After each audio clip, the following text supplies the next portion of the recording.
We begin with one of the most powerful dramas of the last year. Quo Vadis, Aida is the fifth narrative feature by Jasmila Žbanić. It focuses on one of the darkest moments in European history since the Second World War, the killing of over 8,000 Muslim men and boys in the town of Srebrenica during the Bosnian War. But it's the angle of the film that gives it its power. It's told from the perspective of a UN translator whose family is from Srebrenica and whose husband and two sons' lives hang in the balance. Here to talk about the film is Jasmila Žbanić. Welcome to us. Hello, thank you. How are you?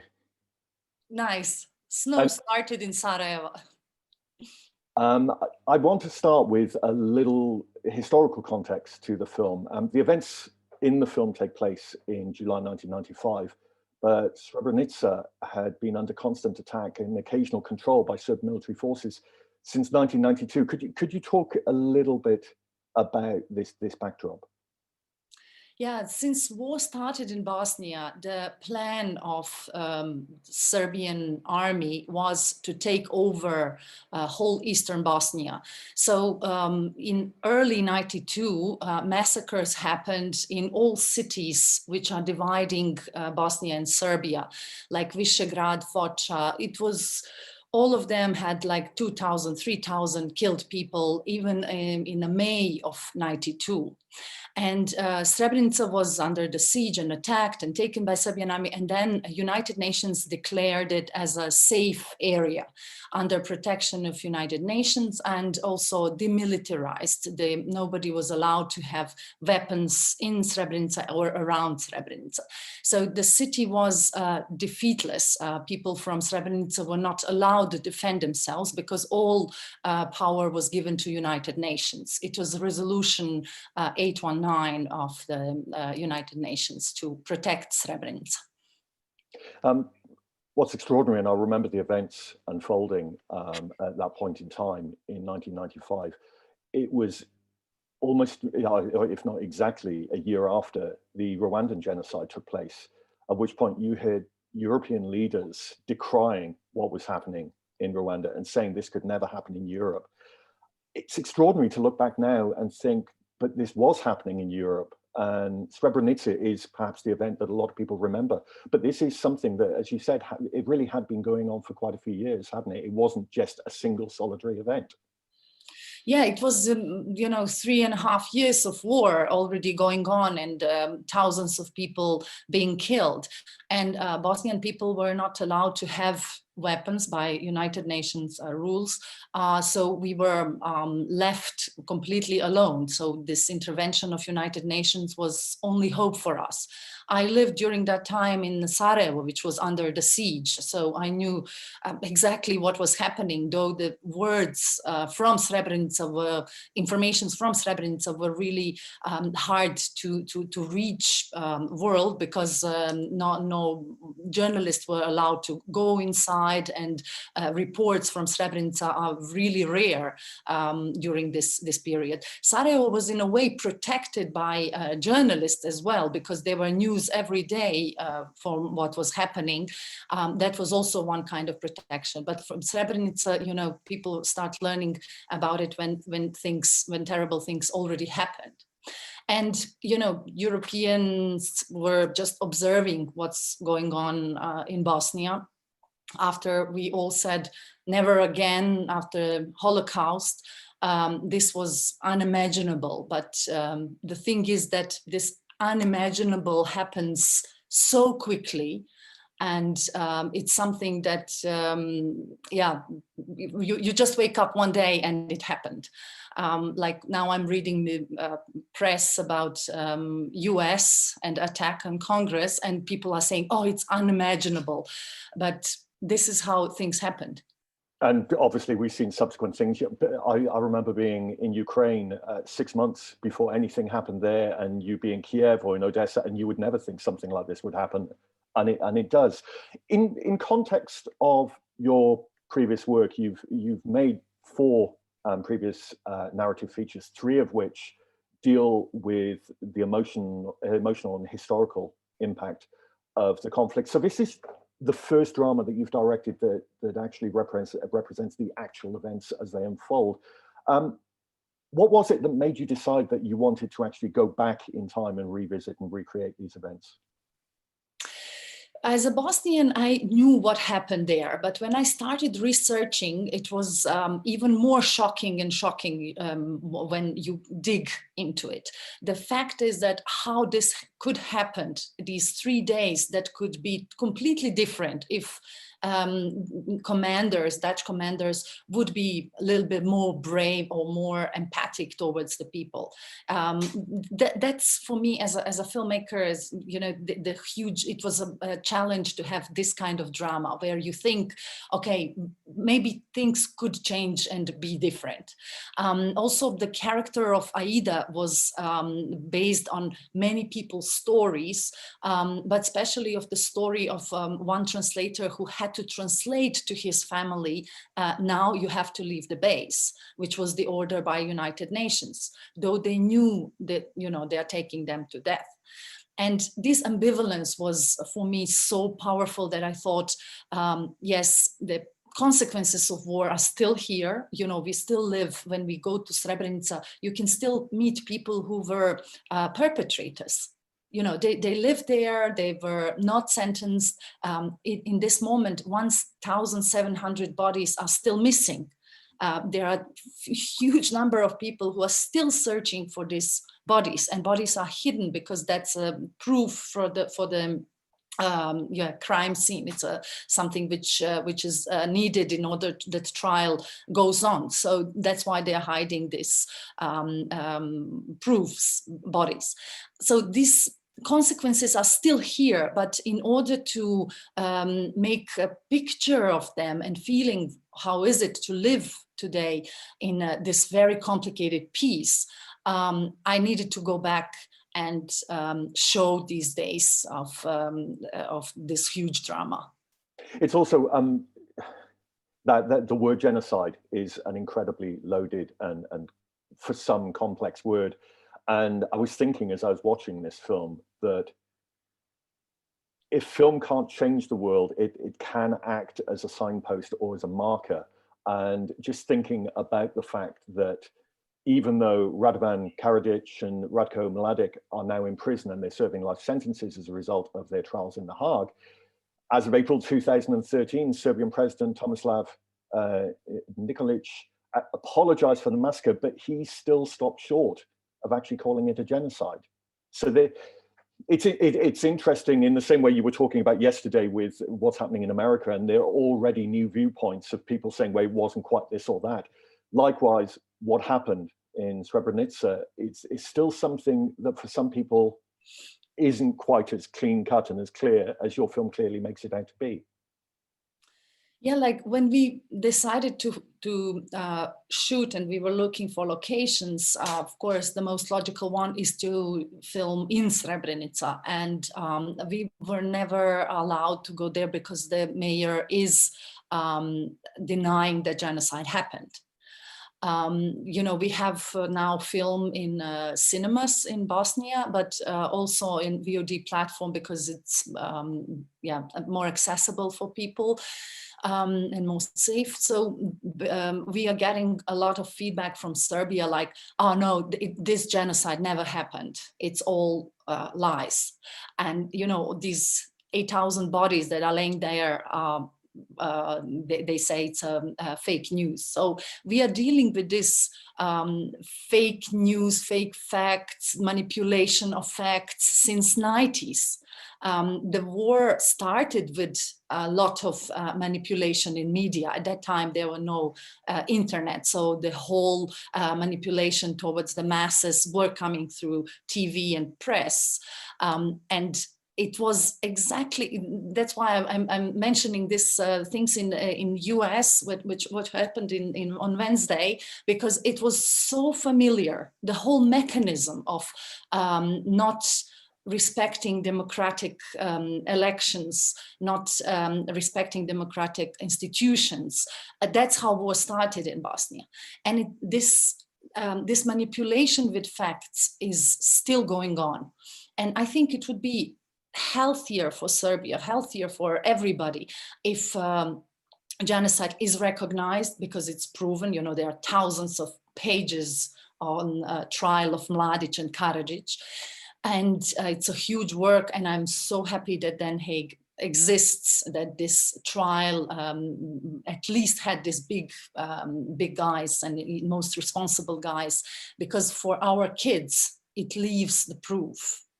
And you know, whoever wants to go into it will have a proof.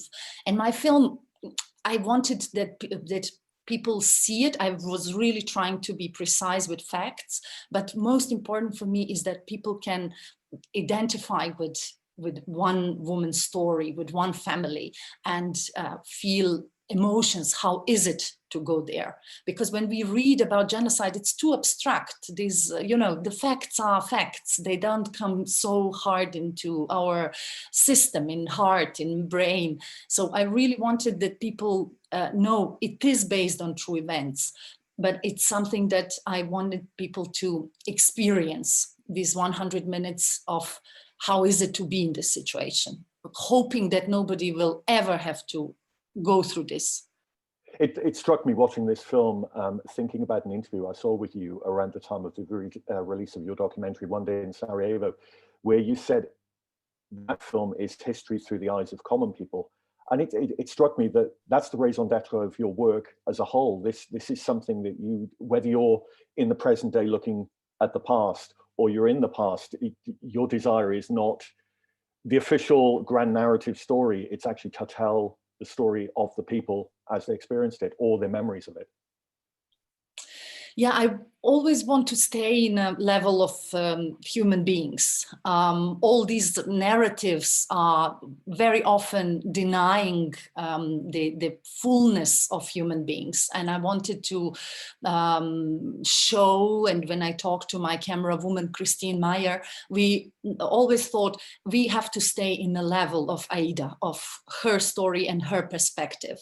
I am interested in humans. I love humans, so that's why I really want to show it from that perspective. I tried writing the script. I tried to also have more political part. I mean, I think every film is political, this film as well, but I thought maybe showing what was going on a political level, because that is also very interesting. You know, which presidents were making deals with Milosevic even before Srebrenica, you know, these kind of stuff is also very, very interesting. But I thought I want to go into people's hearts, and this political stuff, you can never be so shaken by it like with being with somebody who is trying to rescue the family. At least this is why what I decided at that moment.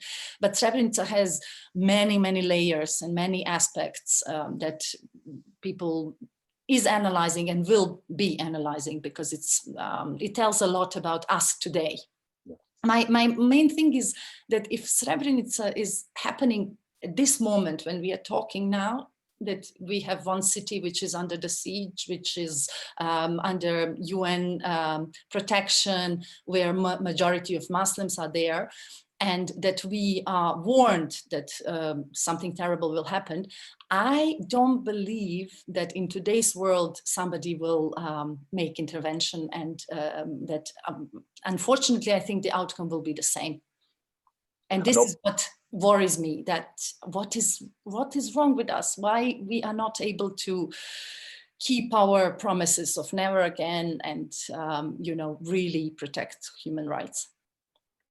I want to come to some of those other layers in a moment, featuring some of the other groups, but let's stay with Aida. Perhaps first of all, can you talk about your working with Jasna, the lead actor, who gives an extraordinary performance in the film? Was it specific to the script and stayed to the script, or because, you know, this is a film that's made on a very large scale with the size of the cast? Was it something also you encouraged Jasna to sort of react in the moment, because it is a very call and response performance, the way she's interacting with people? Yeah, Jasna is an amazing actress. I was lucky to work with her in my film, For Those Who Can Tell No Tales. She had smaller role, but I was so happy with her. And also I watched her in many theater performances. And when we started casting for both producer Damir Ibrahimovic and me, it was clear that it's Jasna Đuričić who should do it. We offered her a script. She is a Serbian actress, so for us was, you know, question, will she accept it? Because and not because of her political views, they are clear, you know, she knows what happened and she was against it. But after my first film, Grbavica, main actress who was from Serbia received a lot of bad press, life threats, just because she was portraying a Muslim woman in my film. So Jasna knew what is in front of her, what kind of press she will get, what kind of reaction she will get. And she still was brave enough to say, yes, I will do it. So we worked, I was really lucky that she was able to dedicate a lot of her time to this film. We were having several reading rehearsals, first with small number of cast, then with the larger, then we included Dutch. So we were able to rehearse. Also, what was really, really tough is this whole schedule, because we had so many famous actors who are very busy. So we were doing it so out of continuity that, you know, first she would say goodbye to her kids, and then 2 weeks after she would, you know, we had filming scenes where she would invite family into the base. So it was very hard to, you know, keep continuity and to keep emotional level of each scene. Therefore, we had a lot of rehearsals. First of all, rehearsals which are not connected with the story, just rehearsals with actors who are forming her family. We did like how parents met, how they got kids, how kids started going to school. So we had all of these situations lived through, so they had it in their bodies. And then we were doing continuity rehearsals with camera woman to, you know, on locations, doing each scene after the other, so that we all were able to remember the level of emotions, of energy, of action, and yeah, that we are more prepared for very tough shooting. So when we entered the shooting, Jasna and I think everybody else was pretty ready. But of course, when this masses of people come, that everything changes. And especially Dutch actors told me it was helping them a lot. Just seeing people's faces was helping them to understand how was it for UN soldiers to be there with all these people who are lost. You talk about a lot of research that you did. Were there a lot of records available regarding the events that were unfolding in the UN compound? Did you know, sort of actual scenes were recreated by you, or was it a case of sort of imagining how things would progress? That's very interesting because we had some footage from UN base.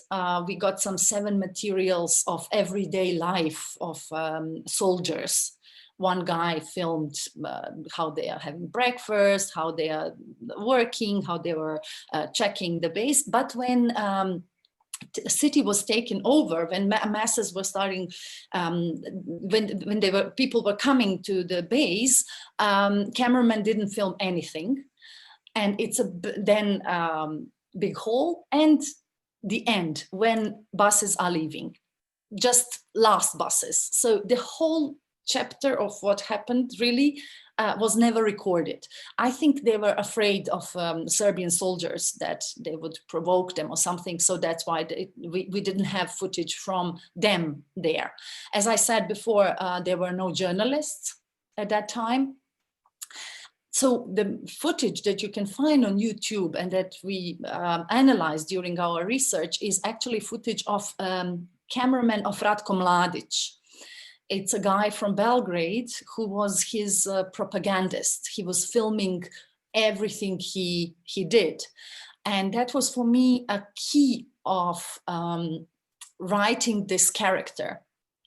I always put him with the cameraman because he's the one who felt he's a king of human lives, and he was performing his role in front of the camera. He's really like director, actor who would move camera where he thinks it's a good shot. You can really hear him on YouTube video, don't film me, film them. He's directing the whole thing. The whole thing for him was a show. And there's the horrible footage that anyone can see on YouTube of Mladic with Karamans sharing a drink. And clearly, Colonel Karamans does not look even vaguely comfortable with the whole situation. I want to stay with him for a moment. There's a line he says in the film, and I don't know if it's something that Karamans himself said or whether you gave him, that's chilling. Early on, he says, "I'm just a piano player." For me, it places him in exactly the awkward position that he was in, because clearly he's not someone who wants to see anything happen to these people, but he has no support. As you were researching and writing this screenplay, did your sympathies or understanding of him change at all? So I will first tell you about his line, "I'm piano player." He was repeating it several times. One is also visible in this YouTube video.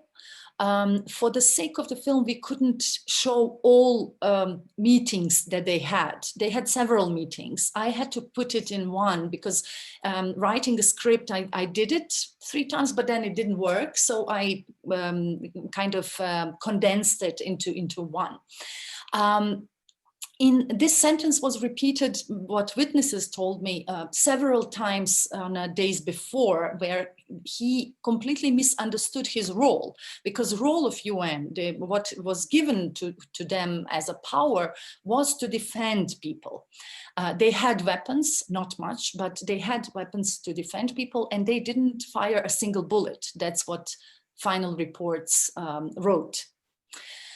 So you can, with this sentence, you see that he didn't understand his role in a right way. He was lost.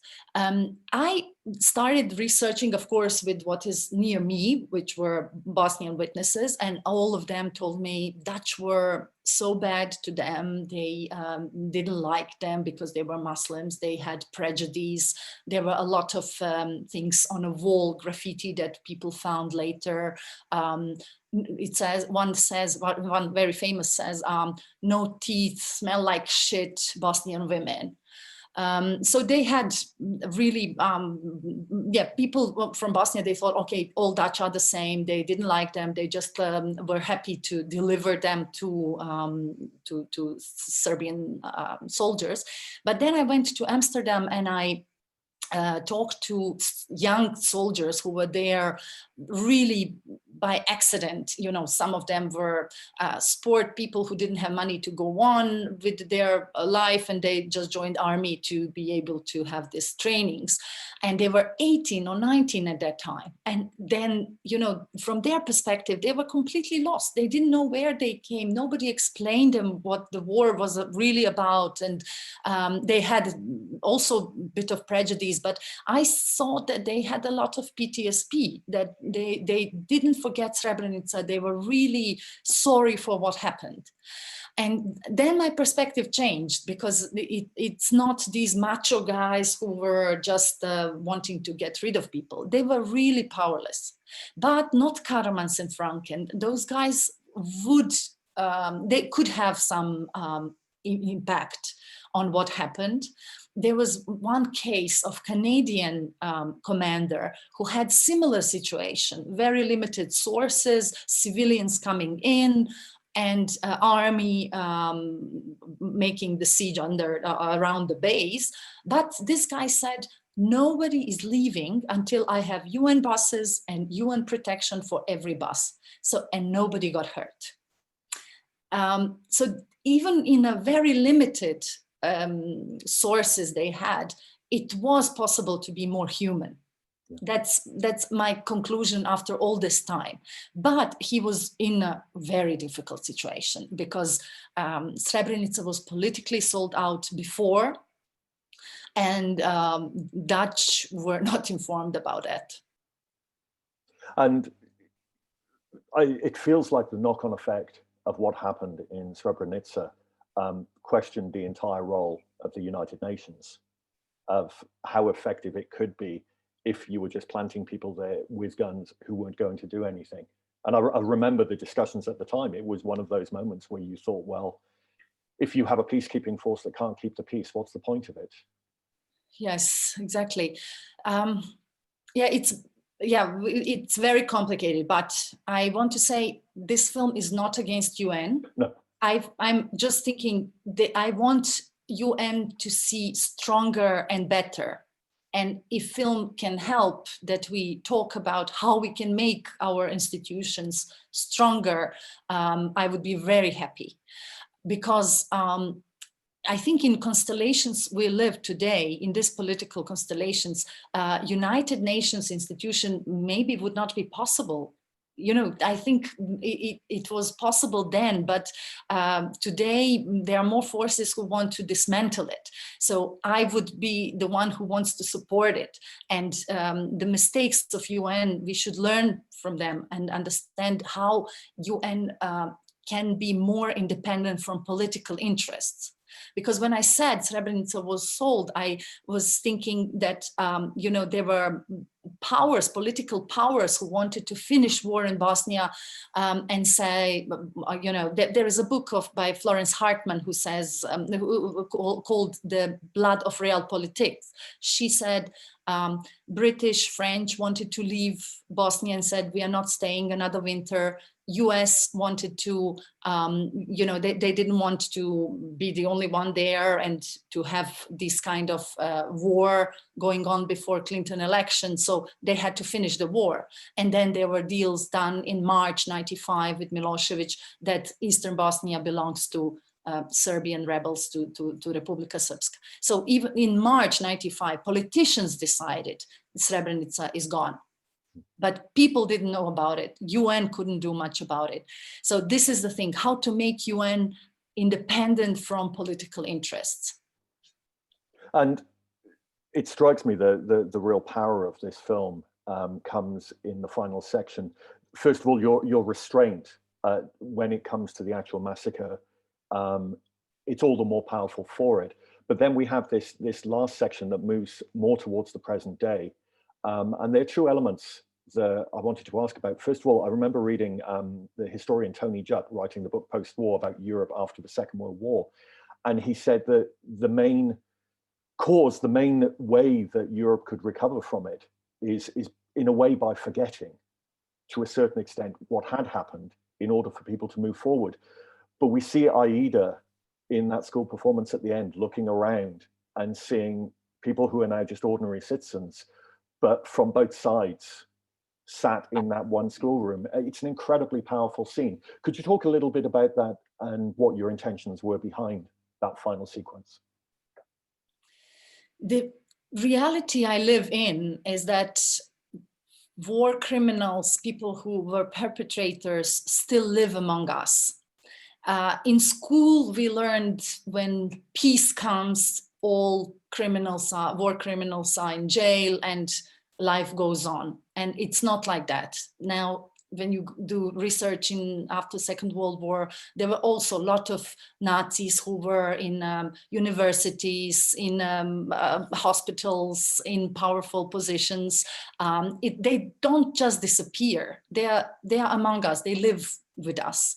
And this was for me very important to show that this is what is truthful.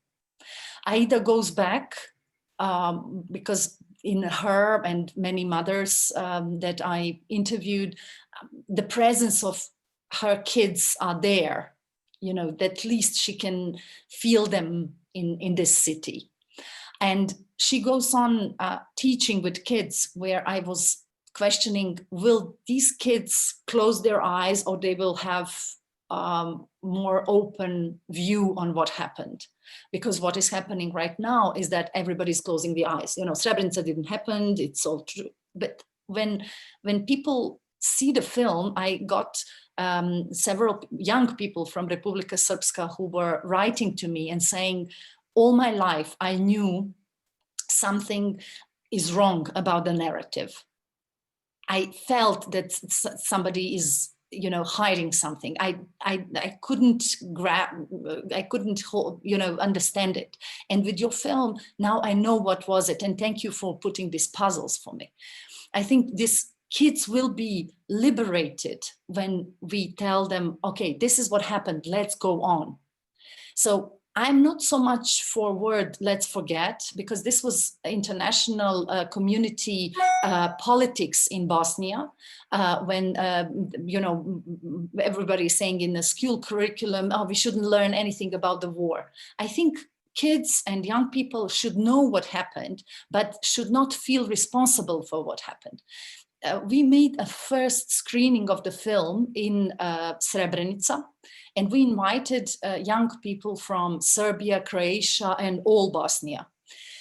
It was very limited because of Corona, only 100 people, but it was our intention was to do it for young people. No politicians, no VIPs, nobody, just young people. And to tell them, you have to look at these sad facts and sad stories of our past, only to be able to go on free. You were born after this, you have nothing to do, don't identify with nations' guilt, because what these war criminals are doing, they are putting their guilt on whole nation. For me, Serbian nation is never guilty. It cannot be. There are names who are guilty, but not whole nation. And this is very important for me to say, don't forget what happened, because maybe it will happen again because you didn't digest it, we didn't analyze it, we didn't go through it. And plus, you can't forget, your body is not forgetting. We can talk about transgenerational traumas. I think, it's when you cut your finger, it takes so much time to heal it, and especially if you live through war, 4 years of fear and everything, you can't forget. And I'm just for that we don't forget, but that we are free from it, that we emancipate from crimes of others. And I think that's the thing that I took away from the film. Thinking about, there are a number of films that deal with reconstructions of real life events. Recently, July the 22nd, Hotel Mumbai, and going back to United 93. But what differs with your film in comparison with those is this final section is, for me, it does end on hope. It's I wish I know English word which is hope, but also something not so light about it. Hope is very often light, and this hope has more dimension that are still hurting, that are still hard to live with. They are not so light. What I think is the film doesn't close things, but opens stuff and invites us to live together. That is hopeful part that I would like people to take. Quo Vadis, Aida opens on Friday, the 22nd of January, and is available on Curzon Home Cinema. And thank you, Jasmila, for joining us today. Thank you so much.